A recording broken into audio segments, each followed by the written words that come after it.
Hello, my name's Barb Aust, And I'm Christa Campsall. and we're your hosts for this video series about the 3 principles in education. We're both steeped in an educational background. Between the two of us, we've got between 75 and 80 years of experience. And we'd like to share a bit of our experience with you. Christa.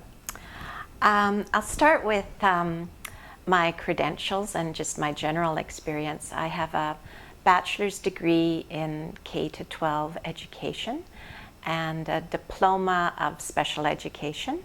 And I also have a Master of Arts in Leadership and Training. In my service in education, I've been a classroom teacher at all levels, and I've been a learning services teacher in the special education department, and also a teacher leader. How about you, Barb? Well, I've got a Bachelor of Education and a Master of Education in Educational Administration, a preschool supervisor's training, and I've worked from preschool up to end-of-life care with palliative patients. I do a lot of work with seniors now and also a lot of work in consulting. And I've worked on at a First Nations school, which was a wonderful experience for me as well. I came to education because I was looking for a way to use my intellect and also for a way to use my organizational skills. I love to organize things, but there was something missing for me in it. And what was missing was a feeling. There was something that just wasn't quite there. And in later years, I found an author who spoke of it in a way that I couldn't express. So I'd like to share what Parker Palmer has to say. And as a teacher, of course, I love to read, so here we go. This is from Parker Palmer's book, Courage to Teach. This book is for teachers who have good days and bad, and whose bad days bring the suffering that comes only from something one loves.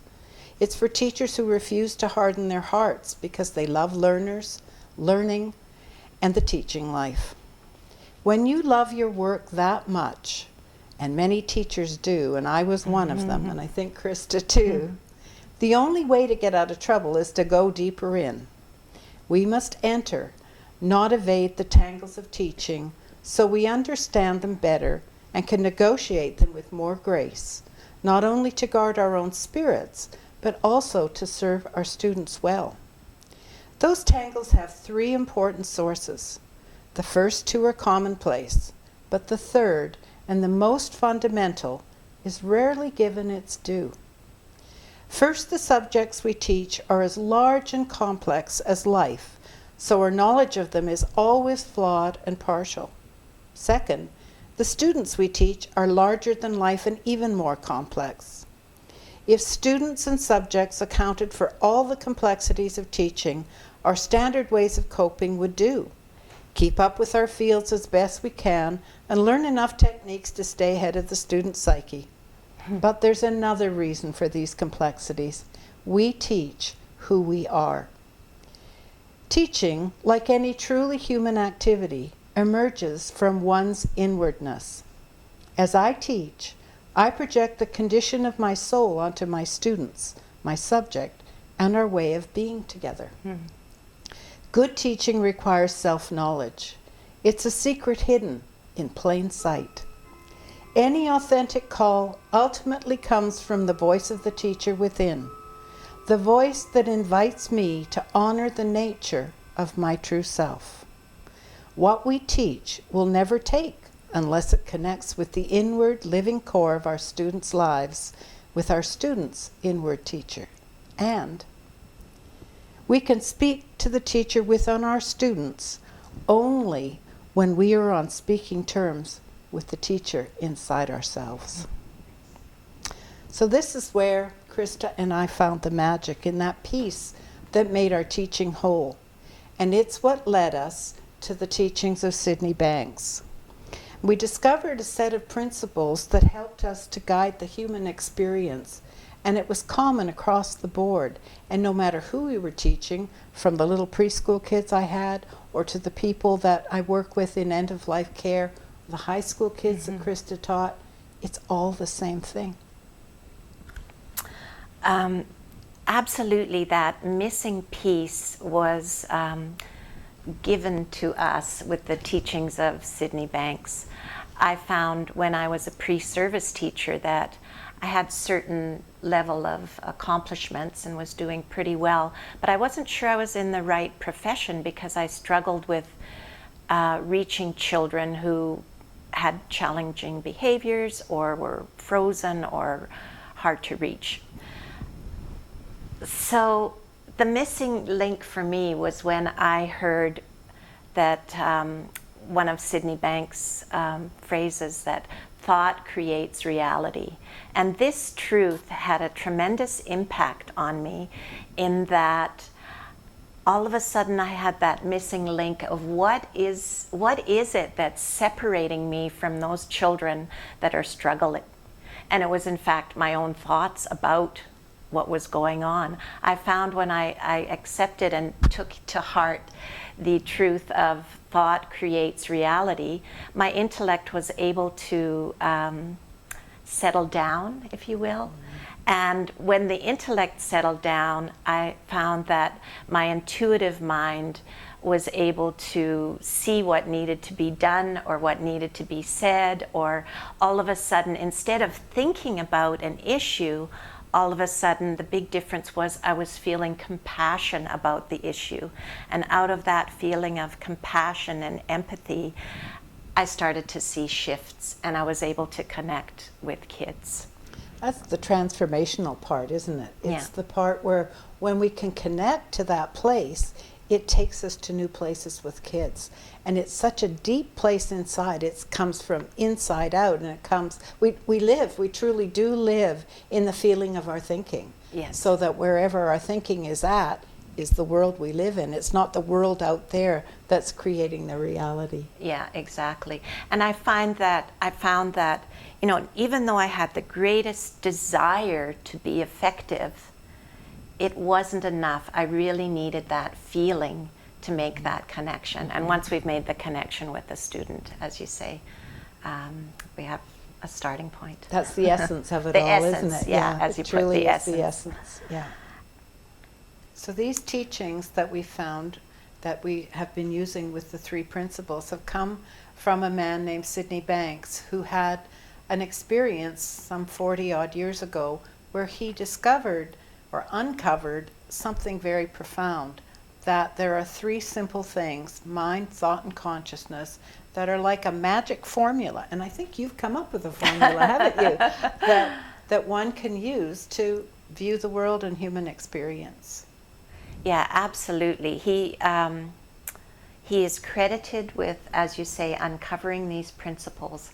And he knew, to his credit, he knew that this information, these truths, these principles would help humanity. Mm-hmm. I mean, he thought big picture, like I've never seen anyone think before. He traveled internationally and lectured for decades, sharing these principles so that people could live a better life. And he believed that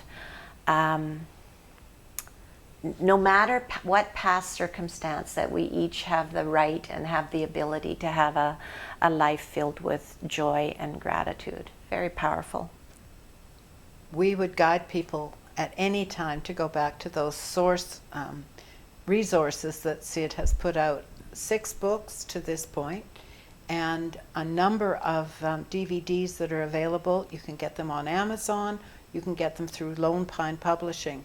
It doesn't matter where you are in the world. You can put one in your DVD machine and be there and get that feeling of being home with Mr. Banks and his teaching right in your own living room.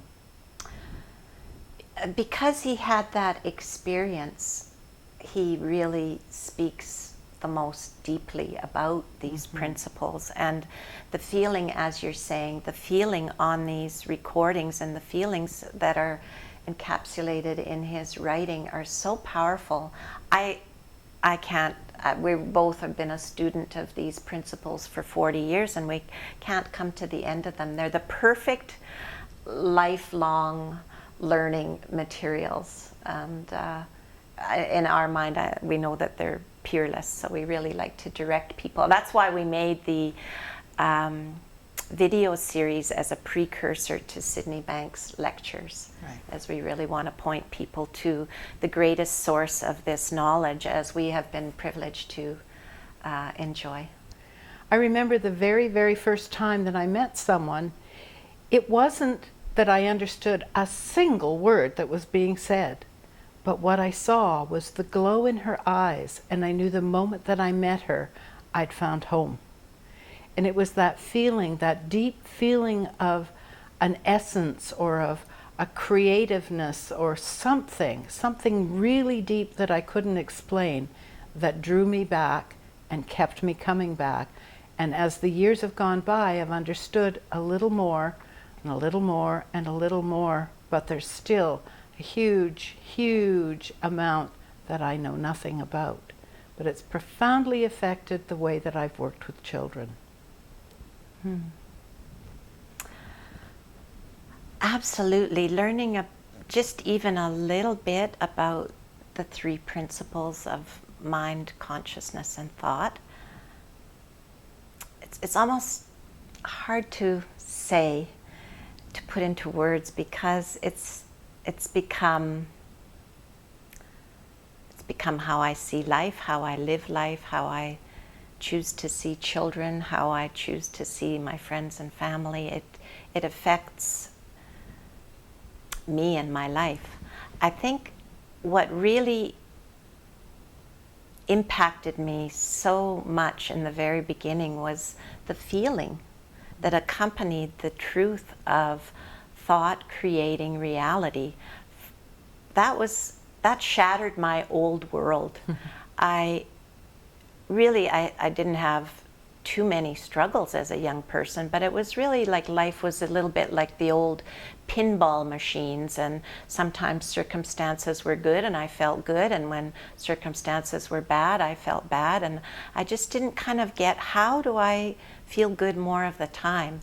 And to hear that happiness comes from within was such a powerful piece of truth for me. I'm still uncovering that today. I think the beauty of the simplicity that Sid spoke of and shared with us is that in that simplicity there's such depth because it's elemental, and I can see it new and deeper all the time.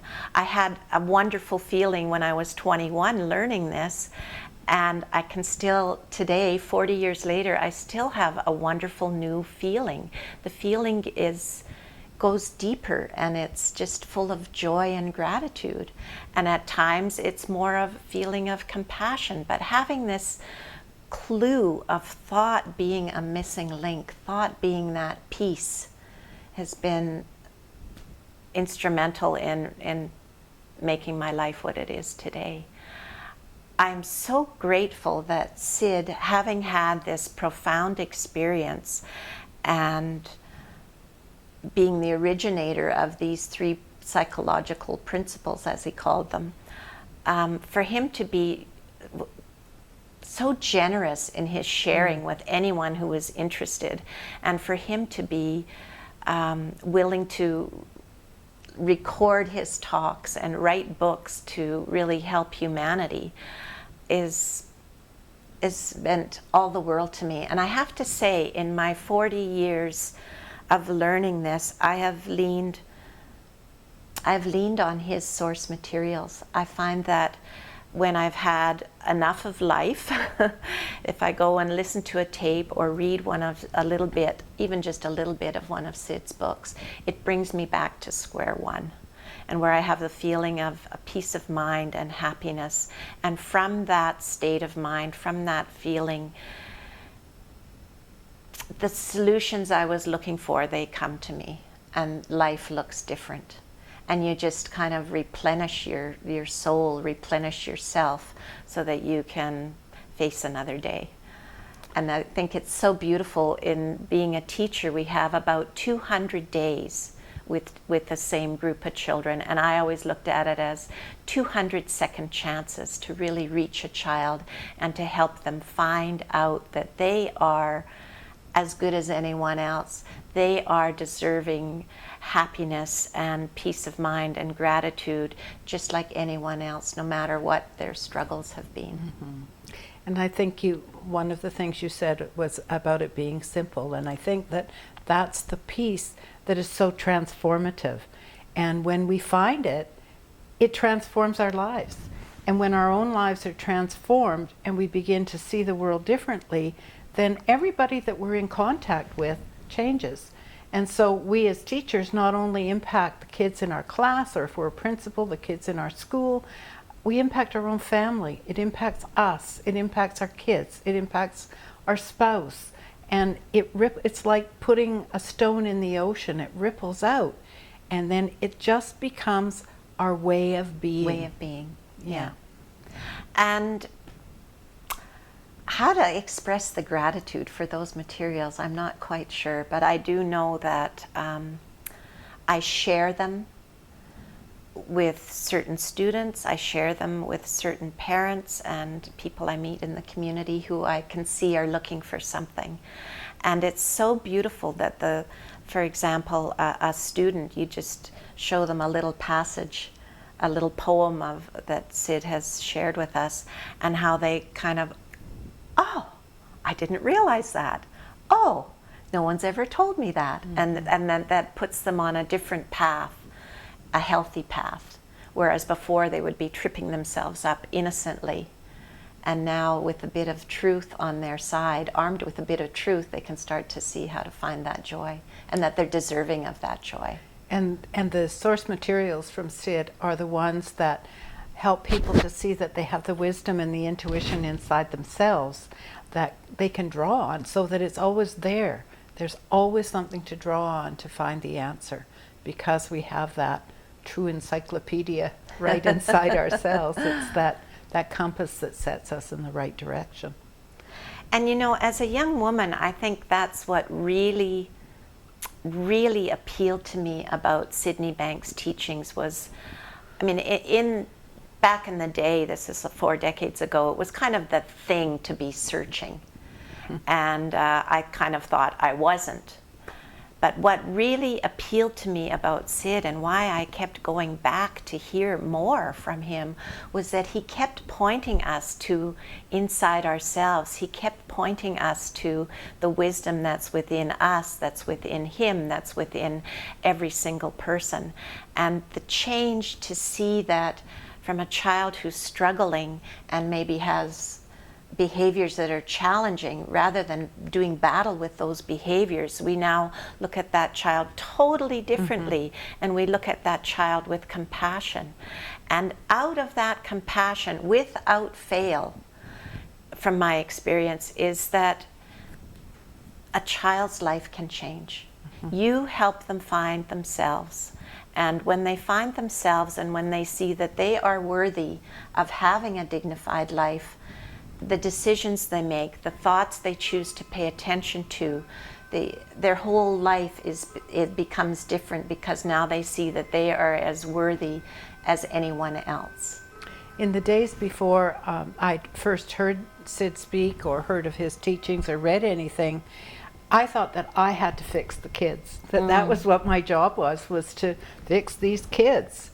But in my own transformation, what I discovered is that they're already whole.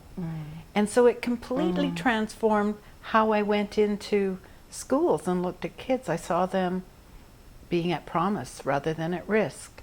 I saw them as being great little kids. They might all be different, but they didn't have to fit into a square box. They could be themselves and be accepted and be whole.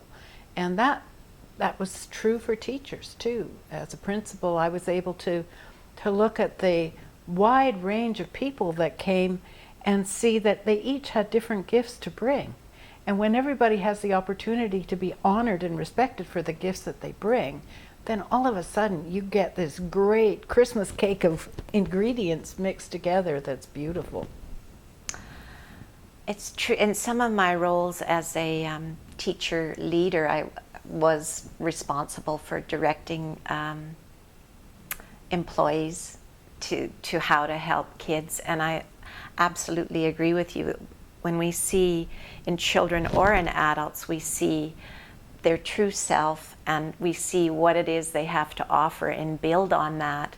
The best, it brings out the best in them, and they start to feel good, and they start to grow and get even better. It's really a fabulous thing. That's something, and again, it's because it's so elemental that this works no matter what the circumstance or no matter where we're at. And no matter what words we use. No matter what words we use is very important. It's not about the words. No, it's about that deep, deep feeling, because no matter where you could go in the world, I think of my family that live up near the North Pole, and the words that they use, it's supposed to be English, but nobody understands those little idiosyncrasies of what they say. It doesn't matter. That's not where it's at. It's understanding that this is a way of being in life, and that it continues, we can continue to grow and change and expand and find deeper places in ourselves and recognize deeper places in other people. And it's like that game that the kids play, you know, where they do the hands, and it just keeps getting better and better and better. So it's a journey that never ends, Yeah. which is a real thrill that we can still be learning from something that was so elemental and that it's been close to our hearts for 40 years, and we're still uncovering what do these three principles mean. Yeah. And what a joy. And I think that's really why we want to share with other educators, because it's so good for me as a human being to live in my well-being as much as I can. It's good for me as a parent to have wonderful relations with my adult children. It's brilliant with the little grandchildren, so much fun. They just, the little children just glom onto that feeling, and you're away to the races. The best comes out in them. And then also in my professional life and working with children and colleagues and families, it just, because it impacts you and changes you and how you see life, your whole life is different. So it's a simple answer. It is, and it doesn't matter what you do, because when you go off and do other things in life, what we've learned in teaching is about life. What I do when working with seniors, it's about life. What I do in working with anybody anywhere, it's all the same thing. It comes to that basic underpinning of mind, thought, and consciousness. It's that essence that is in the middle of all of it and under it and around it. And where better to find it than in Sid's materials? Yeah. And that's what we wanted to, how we wanted to introduce this to you, so that we would direct you to those materials at any time, and that look at our videos that we've done, and we've done a little introduction, but we guide you back to Sid's videos, because that's where you find the deepest answers. That's where you'll find a feeling that will transform your life. Absolutely. And Sid used to joke that he was, being a Scotsman, he was very happy to write a book that you could reread it and it would be new again. So these 6 books that are published, you can go to them again and again and see something new, and your whole life will be new as a result because of the newfound feeling. So I think we're eternally grateful that we stumbled upon these truths that have transformed our lives and have helped us to really help children get on the right path to health and happiness. And I'd like to sum up with something that Sid said, if I could. Yes. Sid said, "It lies within you And if you can see that, well, it comes with a feeling. Look for a feeling. Never mind the talk. And if you can get that aloha feeling in you, that feeling of love, that feeling of understanding, and you give that aloha feeling away, you give the very essence of life by giving them love and understanding. And when you do that, they feel good. And when you walk away, you feel good. When you realize this, you can stand with pride and say, I know my profession well. I know how to help people. That's beautiful. Thank you. It's lovely, isn't it? Yeah, it really is. And that's the secret to our teaching profession. Yes, absolutely. Yeah. We thank you for your interest, and I wanted to say over these many decades that commonly people, when they learn about the 3 principles, they say, this should be in schools. And we want people who are watching to know that it is in schools, and it is growing, and we absolutely agree that 3 principles understanding has a place in our education system. Thanks for being with us. Thank you.